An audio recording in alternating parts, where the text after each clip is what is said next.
사도신경으로 신앙을 고백하도록 하겠습니다. 전능하사 천지를 만드신 하나님 아버지를 내가 믿사오며 그 외아들 우리 주 예수 그리스도를 믿사오니 이는 성령으로 잉태하사 동정녀 마리아에게 나시고 본디오 빌라도에게 고난을 받으사 십자가에 못 박혀 죽으시고 장사한 지 사흘 만에 죽은 자 가운데서 다시 살아나시며 하늘에 오르사 전능하신 하나님 우편에 앉아 계시다가 저리로서 산 자와 죽은 자를 심판하러 오시리라. 성령을 믿사오며 거룩한 공예와 성도가 서로 교통하는 것과 죄를 사하여 주시는 것과 몸이 다시 사는 것과 영원히 사는 것을 믿사옵나이다. 아멘. 찬송가 445장입니다. 찬송가 445장입니다. 구찬송가는 502장입니다. 찬송가 445장입니다. 대산을 넘어 험곡에 가도 빛 가운데로 걸어가면 주께서 항상 지키시기로 약속한 말씀 변치 않네. 하늘의 영광 하늘의 영광 나의 맘속에 차고도 넘쳐 할렐루야를 힘차게 불러 영원히 주를 찬양하리.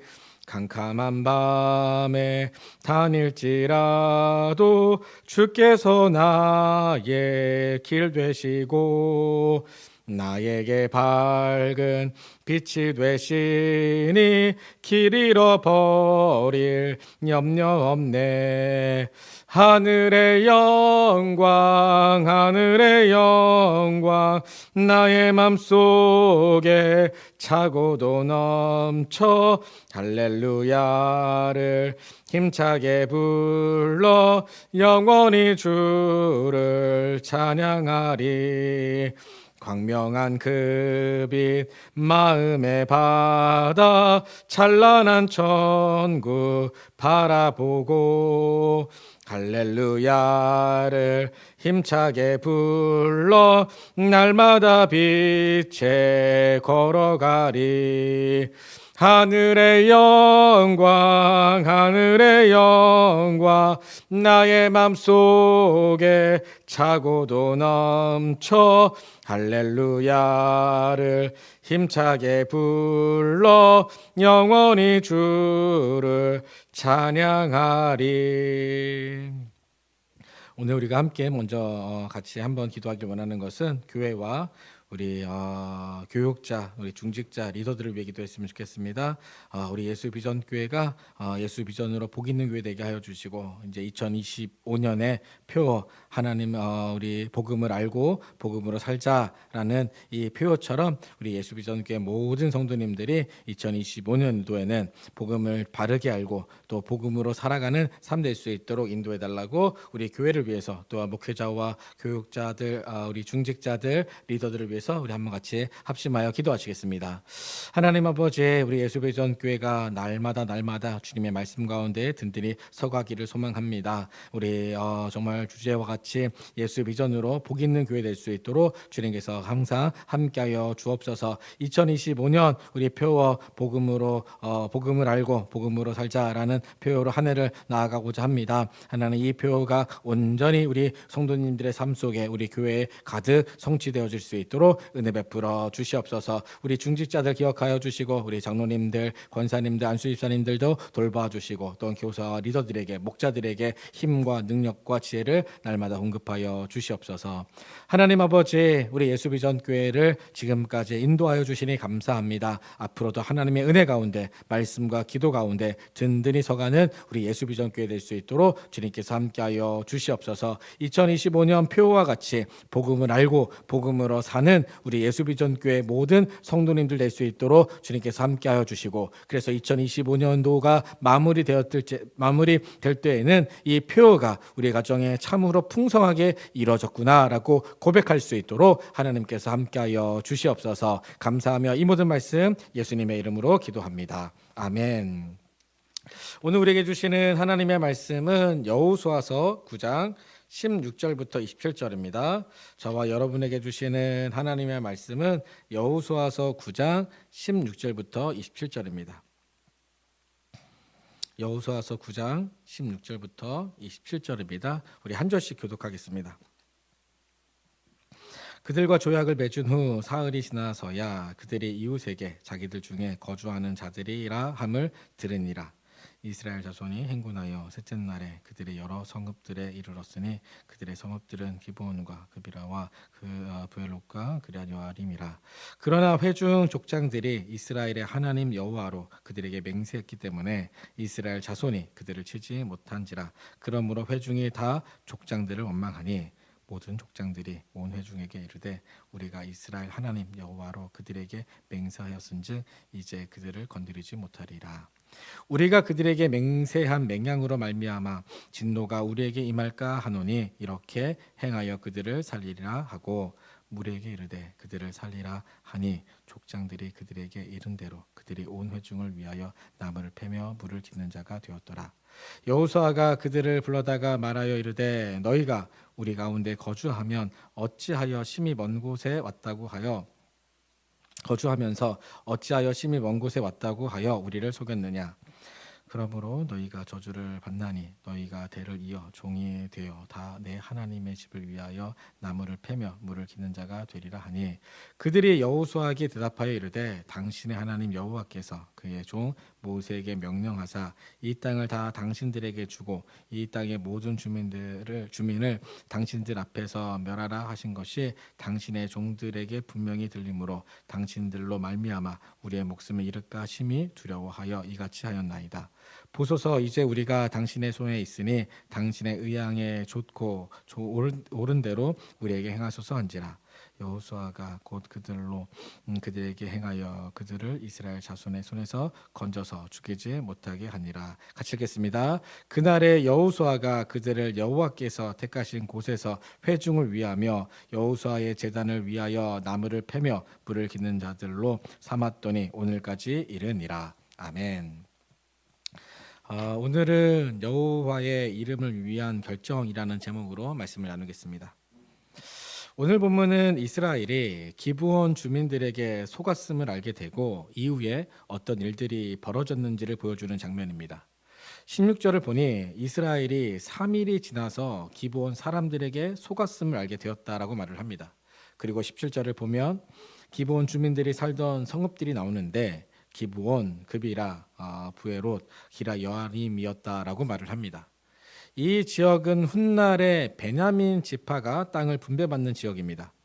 여하튼 이스라엘은 기브온 사람들에게 속아서 화친을 맺었고 18절을 보면 이스라엘의 회중이 이 일로 족장들을 원망하는 장면이 등장을 합니다. 보통 성경에서 이스라엘의 원망은 부정적인 모습으로 묘사했지만 이때의 원망은 족장들의 잘못을 확인하고 바로잡고자 하는 건설적인 반응이었습니다. 이에 19절을 보면 이스라엘의 족장들이 여호와의 이름으로 기브온과 평화의 조약을 맺었기 때문에 그들을 공격할 수 없게 되었다라고 말을 합니다. 그 맹약을 깨뜨리고 기브온을 치는 날에는 자신들이 오히려 하나님의 진노를 당하게 된다라는 것이었습니다. 그러면서 족장들은 다음과 같이 제안을 했습니다. 우리 21절을 같이 읽어보겠습니다. 무리에게 이르되 그들을 살리라 하니 족장들이 그들에게 이른 대로 그들이 온 회중을 위하여 나무를 패며 물을 깃는 자가 되었더라. 족장들이 무리에게 제안한 것이 무엇이었습니까? 기브온 사람들을 이스라엘 온 회중을 위한 나무를 패며 물을 깃는 자가 되게 하자라는 것이었습니다. 이스라엘 사람들은 이 제안을 받아들였고 기브온 사람들은 이스라엘 안에서 나무를 패고 물을 깃는 자가 되어 살아가게 되었습니다. 이 나무를 패고 물을 깃는 자가 되었다라는 것은 기브온이 이스라엘 내에서 허드렛 일을 하게 되었다라는 뜻입니다. 하지만 이것은 단순히 기브온이 이스라엘을 속여서 힘들고 험한 일을 하게 되었다라는 것을 의미하는 것만은 아닙니다. 오히려 더 근본적이고 더 중요한 의미가 있습니다. 이것은 잠시 후에 22절에 등장하는 22절 이하에 등장하는 여호수아의 최종 판결과 기브온의 수형을 살핀 뒤에 다시 한번 말씀을 드리겠습니다. 22절 23절을 보면 이번에는 여호수아가 기브온 사람들을 불러 자신들을 속인 이유에 대해서 묻고 최종 판결을 하는 장면이 등장을 합니다. 앞서 이스라엘의 족장들이 제안한 것과 같이 여호수아는 기브온 사람들이 이스라엘 내에서 나무를 패고 물을 깃는 자로 살아갈 것을 최종 판결하게 됩니다. 그런데 다만 23절을 보면 족장들의 제안과 여호수아의 최종 판결에는 약간의 차이가 있는 것을 볼 수가 있습니다. 족장들은 21절을 보면 기브온을 이스라엘의 온 회중을 위한 나무를 패고 물을 깃는 자로 제안했다면 23절에서 여호수아의 최종 판결은 하나님의 집을 위한 나무를 패고 물을 깃는 자가 되라고 말한 것을 볼 수가 있습니다. 결국 기브온은 여호수아의 최종 판결에 따라 하나님의 집을 위해 일하는 자가 됩니다. 여호수아의 판결은 굉장히 지혜로운 처사였습니다. 왜냐하면 기브온은 가나안 주민들로서 우상 숭배가 몸에 배어 있던 사람들이었습니다. 여호수아가 기브온 사람들을 하나님의 집을 위한 일하는 사람으로 삼음으로써 우상 숭배가 이스라엘의 신앙에 위협하지 못하도록 안전장치를 마련한 것이고, 또 이 또한 족장들이 제안한 이스라엘 온 회중을 위한 일이기 때문입니다. 여하튼 이 일에 대해서 24절 이하를 보면 기브온 족속이 왜 자신들이 이스라엘을 속일 수밖에 없었는지가 등장을 하고, 27절을 보면 그렇기 때문에 기브온의 삶이 이제는 이렇게 되었다고 여호수아서의 저자가 진술을 합니다. 우리 27절을 같이 한번 읽어보겠습니다. 그날에 여호수아가 그들을 여호와께서 택하신 곳에서 회중을 위하며 여호와의 제단을 위하여 나무를 패며 물을 깃는 자로 삼았더니 오늘까지 이르니라. 방금 읽은 구절과 같이 기브온은 여호와의 집에서 하나님의 제단을 위해 나무를 패며 물을 깃는 자로 살아가게 되었습니다. 이제 여기서 제가 앞서 기브온 사람들이 나무를 패고 물 깃는 자가 되었다라는 것이 단순히 그들이 이스라엘을 속여서 허드렛 일을 하게 되었다라는 수준의 말씀이 아니라고 말씀을 드렸는데, 그것에 대해서 좀 살펴보도록 하겠습니다. 이 나무를 패고 물을 깃는다라는 일은 사실 신명기에 근거한 말씀입니다. 신명기. 우리 신명기 29장 11절부터 13절을 한번 찾아보겠습니다. 신명기 29장 11절부터 13절입니다.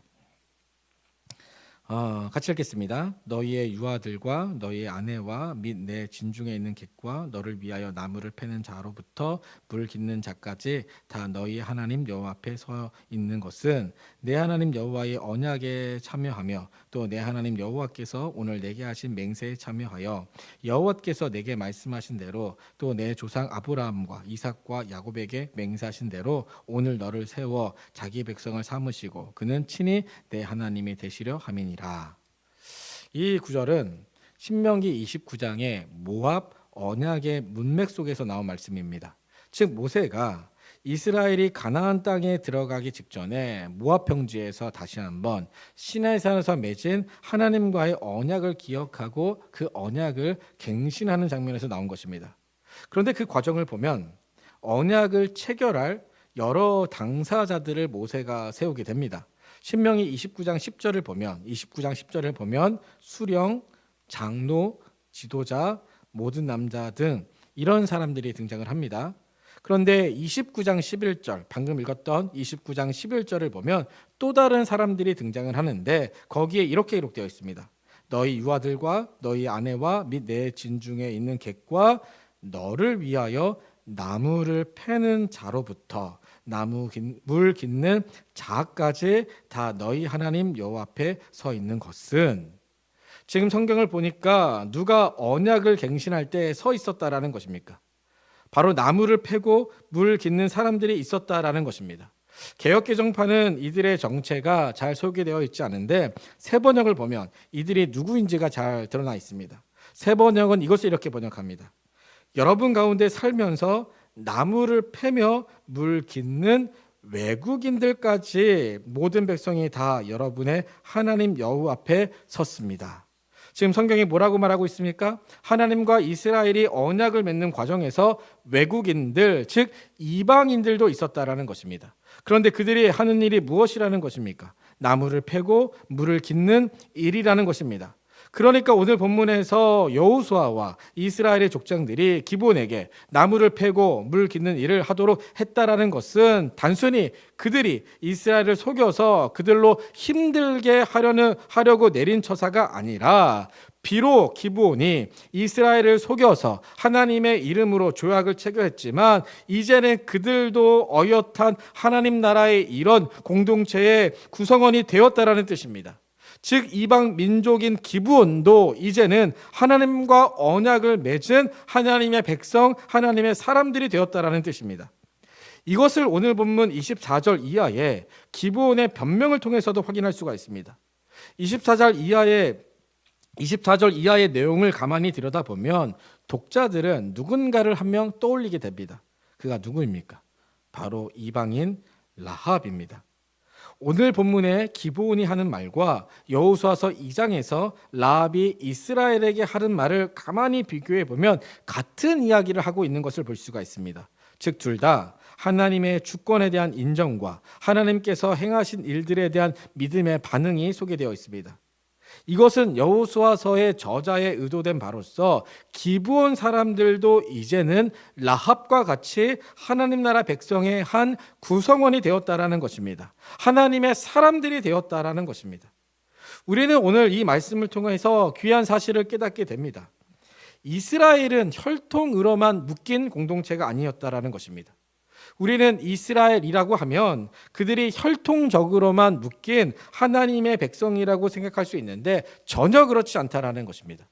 부분적이었지만 구약에서도 하나님께서는 이방인들 역시 하나님의 백성으로 초대하셨습니다.